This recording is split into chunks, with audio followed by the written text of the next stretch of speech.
What's up, Fuego? Hey, man. How Good you to doing, see buddy? you, buddy. All right, so I've got some spoilers for Happy Death Day to You. Yes! Tell me all about it. Come on. All right, here we Come go. on. Let's talk I'm lending about an ear.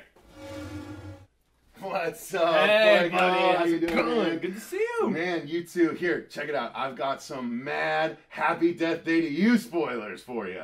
Wait, I haven't seen it yet. Yeah, but you gotta hear this stuff.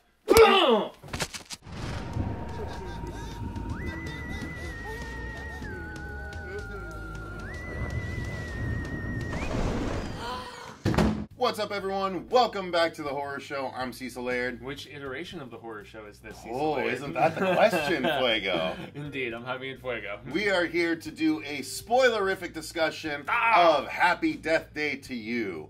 If you guys don't want to be spoiled, don't watch the video. Simple as that. Or if you're a weirdo and likes to have everything spoiled before you see a movie, hey, that's your We prerogative. don't call them weirdos. We call them people that give us views before we should be getting views on this video. We love you. I'm Thank just you. talking We appreciate you. shit. Yeah, don't talk shit. Don't talk I shit. know. Get out of here. That's it.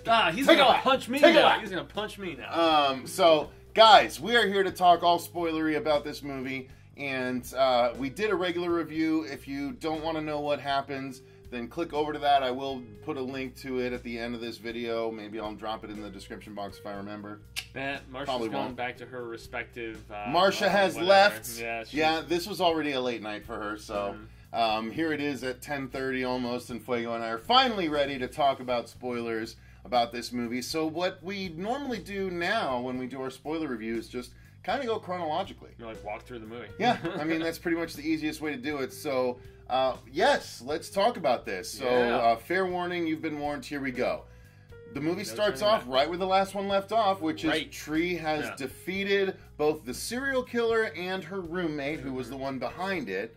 And she has woken up on Tuesday the 19th rather than Monday the 18th. But to be fair, it starts with another character and their perspective. Fair. Yeah, Okay. Fair. Yeah. So we basically wake up with the other roommate who is waking up himself, Ryan, in his car. The one who's like, "Oh, my car smells like Hot Pockets and feet. I'm sick of sleeping in my car." Which they revisit the line at the beginning. They do, which is great. Mm-hmm. And his little cycle I thought was really amusing with the old woman with the dog walking past. Like, Frank, Mama, Frank. And then I like that she's like. She gives him a smile as she walks away. My dog's so adorable, so it's fine. And then there's a guy trying to bump some change. And then one of my funniest lines in the movie where the global warming chick walks up to him, the same chick that you see that deals with tree, where she's like, he's like, "Oh no, he's like, "Oh no, English, sorry." Yeah, he played up the stereotype himself, so we're not doing it. We're just calling out how funny it was. And he walks in during the end scene of the last film, where they realize... he walks in at the end of the last scene. Yeah, exactly. But the scene that we see at the end of Happy Death Day, where they're actually having a smooch, and they're waking up on Tuesday the 19th, as opposed to, every other awakening that happened on Monday the 18th. They're about to smooch, actually. Yeah, they haven't quite got to smooching. Oh, he's got Tree right down there. He's about to try to go to Pound Town, probably. But hey, I mean, you're probably not wrong, but no. But nonetheless, so Ryan walks in and explains that.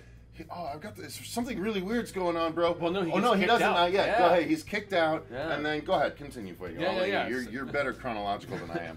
Yeah. So he walks in and he's immediately thrown out. Just like we see, because who knows what they're trying to get down to. And he makes his way back out, and he goes into do they have the science reveal? I'm trying to remember now. I think so. Like I don't know. Right away. Sure. Why not? Let's go with it.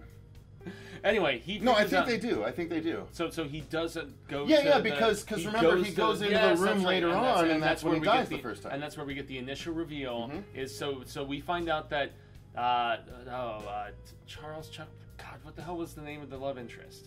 I'm trying to remember now. Anyway, the guy that Tree has hooked up with. Yeah. Yeah.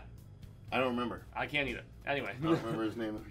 It's of ill importance. Basically, the Asian roommate of the guy whose bed Tree is waking up in over and over and over throughout the entirety of the first movie. Turns out, we find out in the first few minutes, he is responsible for why she is stuck in this. The roommate is, yeah. The roommate, yeah. So he goes to his little science club spot where they're working on this device that it's like got an orb in the center, and let's be honest, it looks like a Lego version of any other fucking big science orb. Goddamn pedestrian. It was really in some ways reminding me of Wet Hot American Summer, where the one guy is trying to like conjure. And no, this looks literally like a Lego. Okay, so imagine if you will, something we can liken it to is maybe from Thor: The Dark World, or not the Dark World, the Thor Ragnarok, when he's like holding the thing, right? And there's the big sort of, this is, a bit. It's not a sun that's channeling energy. It's just a Lego version of that. Okay. So this is the thing that is causing temporal displacement. That in the first movie was tree. But somehow, which again is completely glossed over. We had no explanation in the first movie as to why this loop was. There's still no explanation as to why it transferred to him, and also they never, and that's a good point. They never explained why it focused on her. They never explained why it focused on her, and they never actually explained why there were two of someone. When we get to it, let's continue with the story. Yeah, there are some loopholes in this film, which there were two of someone that never got touched on again. I thought we'd see two of someone else at some point, but no. I really did too. I thought they were gonna full on back completely. To the Nope, they completely left it aside. So anyway, continue with the story. Good point. So said roommate. He goes to his little science club area, and lo and behold, they get shut down by the dean, which is a really weird... But this comes with one of the first tie-ins with the first movie, which, and Fuego will get back to it, I'm cutting him off for a reason. It's fine. This is the blackouts that she used to her advantage at the end of the first movie. Yep, and you find out that that's like... These students are basically triggering it by the power overload. Yeah, exactly. And so, he ends up getting killed, and the loop starts by the baby face. But it's interesting when we find out who the baby face is, and that legitimately is a loose end that they did not tie in, and kind of bugs me in hindsight. The fact that there was a baby face in this timeline, and that's even though she killed the baby face. Yeah, and that's where, and yet they never had more than one person in said timelines except for in the initial thing, and maybe that's a ripple effect or whatever. But yeah, so he starts his day anew, and when he starts his day anew, he gets the deja vu effect, and he starts like just spilling about it to Tree and his roommate, and of course that the first 15 minutes or so of the movie was where I was like, they're just really trying to speed through the explanation, and she's like, okay, sit down. Yeah, here's what happened. Movie in 2 minutes. Like flash. Here's everything that happened. I didn't mind that. I mean, it was okay. It's pretty goddamn on the nose. That's for sure. Yeah. It's not the cleverest of ways to do it. It's pretty freaking blatant. It was a little different for you and I, who had just rewatched the first movie within the last day. I saw that. I just rewatched it. I don't think they did it in such a way that it was pretty much a previously on. Like that's kind of how it came across. It really was. Which is a bummer. It was a little over a year late. But nonetheless, it didn't ruin it. It was just I had forgotten they did it that way, honestly, until you just brought it up. Yeah. And then, so they sped through that, and I felt like that's where the movie was trying to find its footing. They were trying to just give all of the proper context and just get viewers up to speed and whatever. And then they finally launched into things accordingly, and it got weird when you realize that, because they go to hide out at this game, this basketball game, and they're like, which is in the trailer. If we're hiding out in plain sight, you can't get killed, because then they realize they're on a different. Well, no, it's because her boyfriend had the idea, like, I have an idea where we can hide. Yeah. And they're like, why are we here? And because they look around while sitting there watching the game, and they see all these baby masks, and they're like, why are we here? And he's like, what? Like, he's a little bit too dense to understand why. Yeah. But anyway. He's that adorable, appealing whatever, or so people... But this is where the movie gets interesting, because... Yeah, that's where the movie finally the kid, this Ryan character, and you see this part in the trailer, where he's trying to get away from a baby masked person through all these people, filtering through, the underground athlete way in any stadium in the world.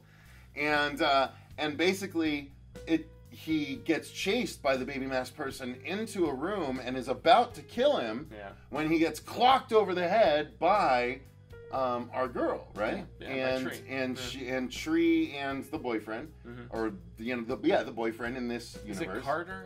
Carter, thank you, perfect. It finally came back. So Tree and Carter save him, and they unmask the killer in this, the one in the stadium that you see start walking through the crowd in the trailer. That's like pretty badass looking. And turns out it's actually Ryan from an alternate dimension.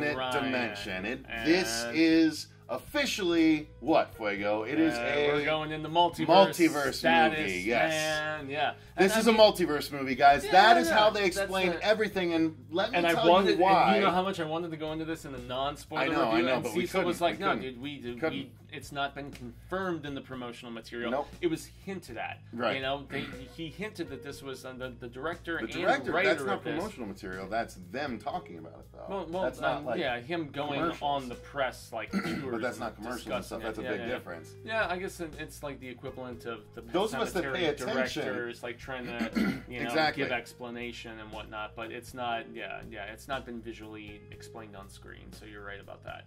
But he very deliberately had said this was his Back to the Future 2.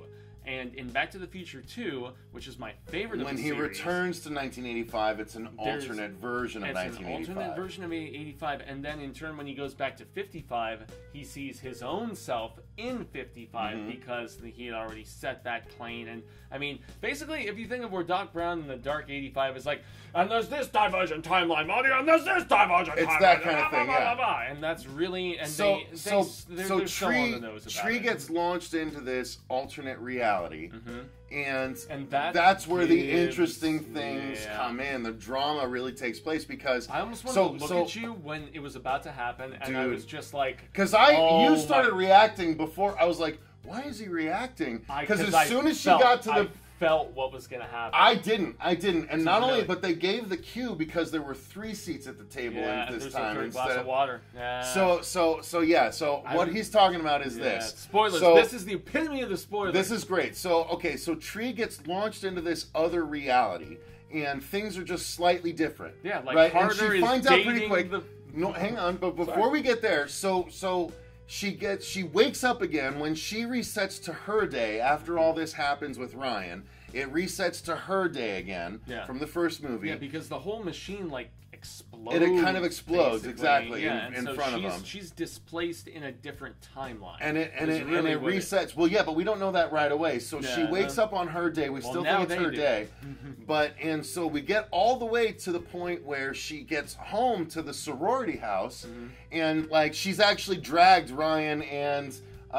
What was his name? Carter. I was going to say Ganthet. I don't know why. And that was one of the biggest, most gaping plot holes in the fact that... No, I liked it. Because it was just the first indication that it wasn't their world. Well, yeah, but the fact that both, Carter is dating the other girl, and they're supposed to be best friends and everything. No, I know, but it wasn't the same Tree. That's why she wouldn't know. She literally, maybe you didn't pick up on this fact, as soon as she slid into this universe, that Tree slid into her universe. So that Tree... Well, I understood that. No, but so that's why she wouldn't know, because that Tree didn't have all that knowledge. I don't think they ever confirmed that, though, because... No, that's what she said. No, they said you get knocked aside. Yeah, that version gets knocked aside. Well, then how did Ryan end up...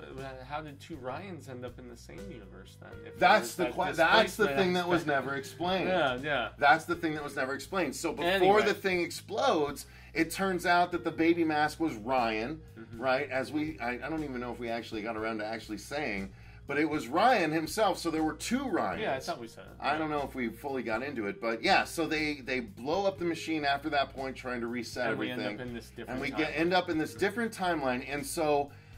The first indication that we have is when Tree gets back to the sorority house after her doing her walk of shame, and she sees all the same things. Now I know what you're. Yeah, she sees all the same things, and everything that she sees, the lady going up and asking for her signature. She throws the board.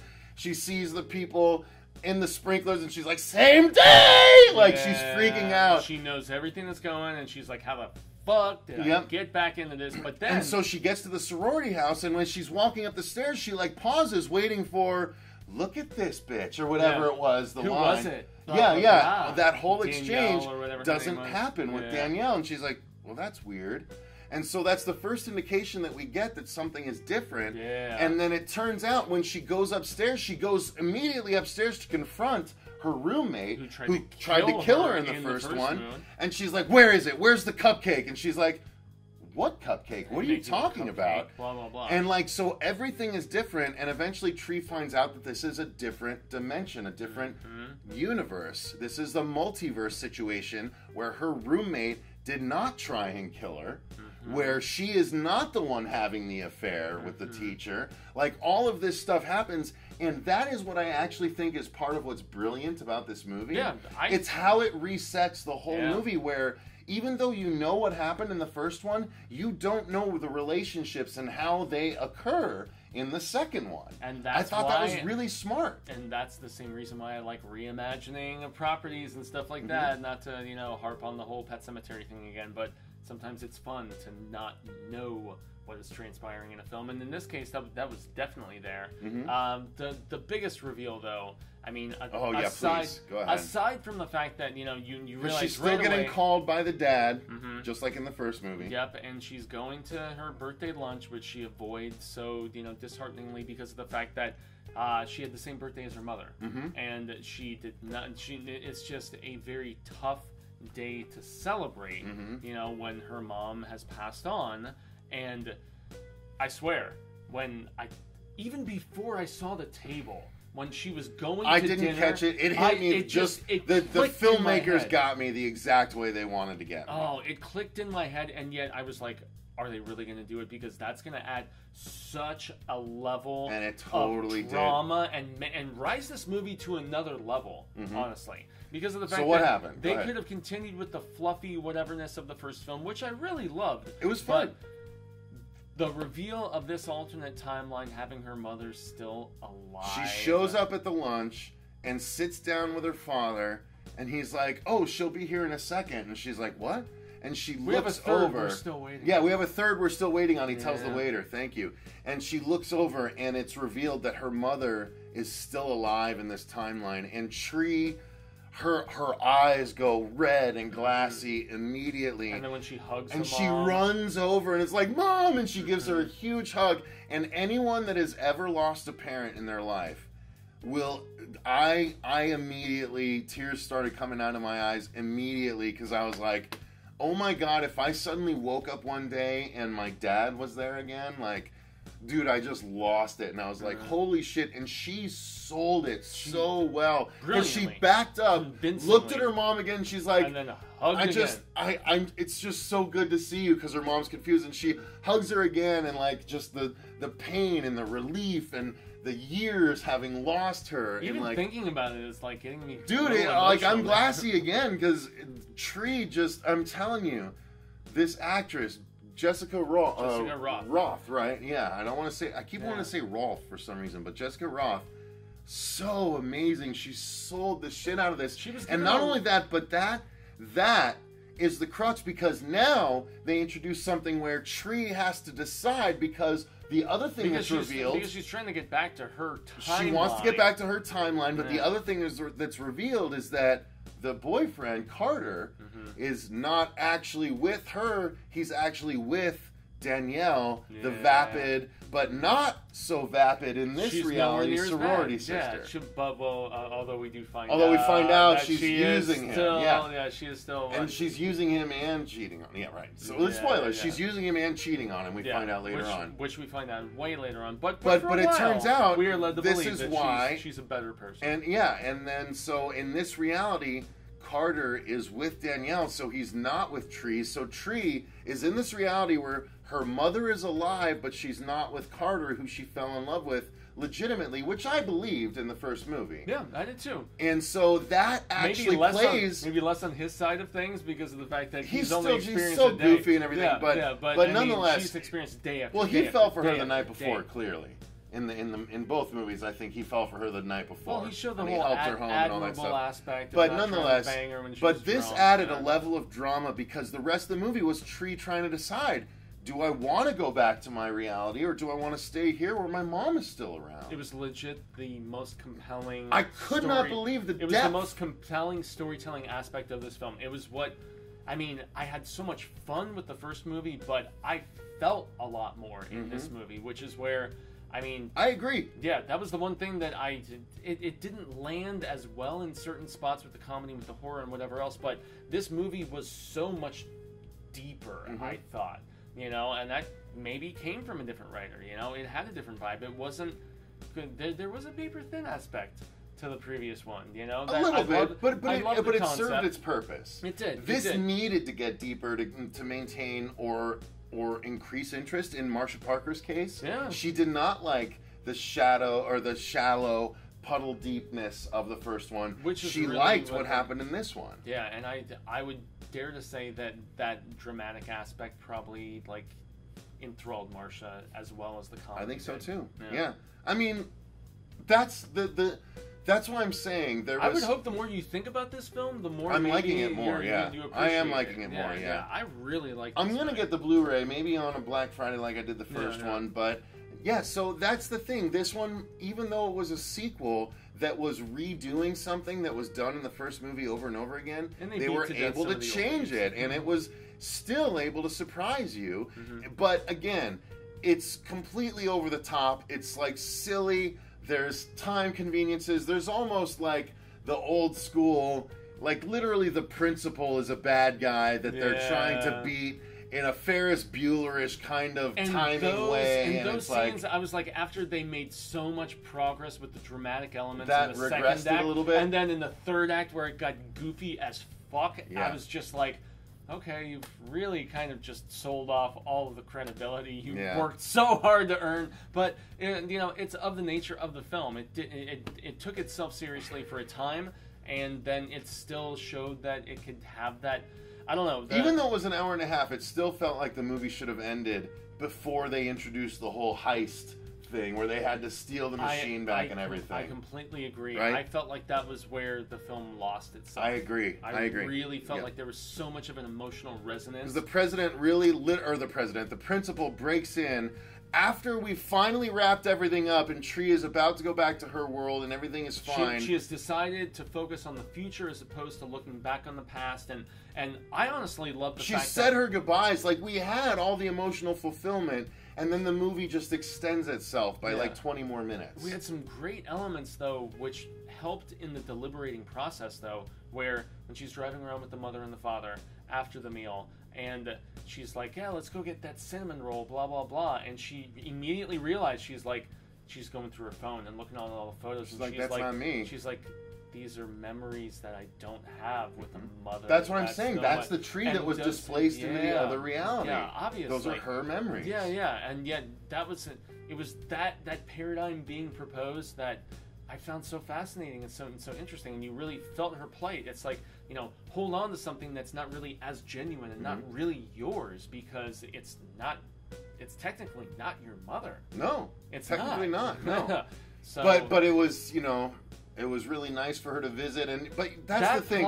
That's the nice thing. Good. Jessica Roth shines because A, she has that scene when she sees her mom again, and then B, she has another scene when she literally has to say goodbye to the mom that she welcomed with such tearful recognition and gratification and thankfulness to the universe almost. And they could have she has to let her go, and it's just as heartbreaking, and she just destroys it. She really does. She's and honestly, so good. I thought that the mother was really good in that scene too, and the fact that she was like, you know, I was scared shitless until I had you, and then it was like, and I hear this from friends of mine with children. Neither of us have children, but both of my younger brothers and many of my best friends, they're like, something just clicked. There was a turn when I held my child in my arms, and it's mentioned very directly, and she's like, no, what made me the person who I am today was having you. And I thought that line was beautiful. My God. Absolutely because that's the nice thing. What honestly happened was Tree, because she knows she's not going to see her mom, she's like, I love you. And the mom's like, oh, I love you too. She's like, no. No. Everyone says I love you, but I want you to know how important you are to me and how important you have been to me, and my life wouldn't be what it is without you. And then the mom is like, well, baby, what you don't realize is I wouldn't be the person I am if I hadn't had you. And it's just like, dude, I was rolling. Like, they got me. Even reliving it, I'm like... like, it's for real. The vapors! It's so good. It's like, it's really good writing in and amongst the silliness. It's crazy. And it would not have hit as hard if not for the look in Rock's eyes. And she's so and the good. tear, and you see the trickle of the tear as down, both like down, staring down at the mother as she's delivering her lines. It's like crocheting or whatever down her cheek, man. Yeah. Damn. It's so good. Damn, she's so good. That's the thing. Movie. Like, yeah, she's amazing. The mom did a tremendous job. Yeah, the dad's an afterthought, whatever. Yeah, I mean, he's like, he literally walks out of the scene. I can go do business calls. He literally walks out of the scene in the middle of it, but yeah, and Marcia and I both laughed about that. But it's so good. Like that. Yeah. That stuff alone, I was like... That was what made the movie for me, was that plot line. If you can pull tears out of me twice in a movie as dumb as ultimately this movie is... It's like, it's silly, but it's silliness that if you can just give into it... If you just give yourself over to this movie's silliness... Which is what Marcia said in our non-spoiler that she did. Yeah. Yeah, she was like, I gave myself over to the stupidity. She essentially, as my father would say, bless his heart, love him, checked my brain in at the door. Soon, yeah. You know? Check your brain at the door, you're going to have a good time with this movie. Yeah, For real. And the acting shines through. Yeah, and so really, good. So much more emotional. I can't wait to see what she does much next. More emotional. Which is probably going to be Happy Death Day 3. Which we have to talk about here. Yeah, spoiler. Yeah. There was a mid-credit scene. So after all the loose ends are tied up, they close the timelines, whatever, blah, blah, she chooses to be back in her respective reality. Oh, an interesting other funny thing. I was wondering the whole time who the killer was going to be in this alternate dimension. It was the teacher. It was the sleazy teacher from the teacher one, and his wife. They screamed it. Yeah, they did. They pulled a scream. Good call. Where there was a second babyface killer, and it was his wife. Where in this alternate reality, it wasn't Tree having the affair; it was actually the roommate having the affair. Technically, remember in the first movie, both of them had been sleeping with him. Is that right? Oh, and that's why she was killing her. That's why she was killing her, because she was jealous. I didn't pick up on that. Yeah, she was jealous that Tree had stolen him away from her. So in this one, Tree had never been with him. Not a part of the process. That's why she's not trying to kill her. So the reveal is that it's him, you know, trying to sort of silence anyone that could talk about it, and the wife also steps in and shoots the roommate, where you think the roommate's going to survive, because in this universe the roommate's actually nice. Nice enough. I mean, she's nice. She's on board, and you know, she seems cool. Yeah, I guess both of the sorority bitches are kind of, and I'm sorry for using the B term, y'all, but both of the sorority ladies are portrayed much nicer in this. But although the one with the cheating on Carter and everything, that was one of the funnier scenes though, where a guy comes out and he's like, "Dumb as a rock." Is like, but rocks don't have brains. Yeah, rocks aren't dumb. He said, "Rock aren't dumb." He even said, "Rock aren't dumb." They don't have brains. Anyway, but it leads to the fact that yes, so the teacher is killed, the wife is killed, and the roommate is killed by, since it's happened, by the teacher. Yeah, he kills his wife. Yeah, he kills his own wife, and then the roommate is saved because it all happens in the hospital. By the way, one of the most Hollywood-like empty hospitals. Oh, wait, no, where you can go around shooting and everything. No, I mean, literally, anytime anyone is walking through the hospital, there's no one else around. No nurses, no doctors, no people. They were like, yeah, there's this floor where they're doing construction. No, that was just that one floor, but the rest of the hospital's just as empty as the construction floor. But it kind of made you think, maybe, since it's late at night, whatever. No, the biggest plot hole for me that bugged me is the fact that... We still didn't get to the post-credit sequence, but okay. Oh, I'm sorry. Well, no, go. Well, okay. So what they all kind of survive. She makes it back to her world at the end, but you know, she asks immediately about Danielle. And yeah, she asks me. He's like, who? And so she leaps on him. Yeah, so they're back into the world when the thing exploded in the first place, and the slow motion explosion leading her to the other dimension. Yes, she's back in our dimension. Just as the principal breaks in and all this stuff. But the post-credit sequence is immediately after this happens, or maybe just a little bit after this happens. Yeah, well, suddenly like all of these black vehicles, all of these big SUVs, black SUVs, show up on campus where this new group of friends are all hanging out after having kind of saved the dimensions or whatever. Well, and they're all cleaning up all the crap from the blow-up, remember? And they're all in the attire. And so this black guy in a suit gets out and is like, we need your help. And like, okay. Like Doc Brown at the end of Back to the Future 1. Marty, we need to talk about your kids, Marty. Yeah, so he's like, we need your help. And they're like, okay. And so they go back to this facility where they have taken their device, whatever the name was, Susanna, or whatever the thing was. They've essentially and they're like, their we weird took your science stuff, but we don't know how to work it. So if you can help us with the algorithms and the blah blah blah. There was so much jargon in this movie. But that's it. Like they're like, and then what? Like there was no actual bait outside of the fact that some unknown government agency has their technology. And then they said they wanted to basically like test bunny it on somebody, and they immediately zoom in. That's right. So the third one is going to be Danielle. I didn't like that. You don't think that the third? You don't like the fact that the Danielle? Well, again, it can only be Danielle for the first part. They made the Danielle to character much more amusing in this. I must admit. Yeah. Oh yeah, because she's faking being blind and distracting the principal at one point. That was really those scenes were like they felt that legit. Was so slapsticky. They felt right out of like a Monty Python. Laurel and Hardy is what I was gonna say. Yeah, for real, that kind of thing. Yes, I am the French exchange student, and I got the glasses and the yeah, but that's essentially it. So it turns out they lead into a possible third movie where they're working with a government agency, and it turns out that Danielle is the one that's having the repeated day this time. If this does good box office, we are definitely going to get the third film. Now, the one plot point that I am genuinely unsure whether this is going to do good box office or not. Really? Did the first one? Yeah, dude, remember? The first one, okay, so the first one had a $4.5 million budget, and it grossed $120. And so this has a $9 million budget? You said $9 million budget, double that for... Okay, it's going to definitely make money. Yeah, we're going to see a third one. Oh my God, we're going to see a third one. Yeah, absolutely. Easily, yeah. I'm fine with that because, honestly, Jessica Roth... I just want to see Roth in different things. I just want to see her doing more things, I want to see her act more. Give me more Roth. She's so good. Yeah. The one thing, and this is what the spoiler review is for, that just kept, like, sticking out to me and bugging me. Okay, so... They lay out the fact that Danielle and Tree are best friends. Mm-hmm. Okay, they also lay out the fact that Danielle and Carter have been dating, presumably for a while. They're kind of serious.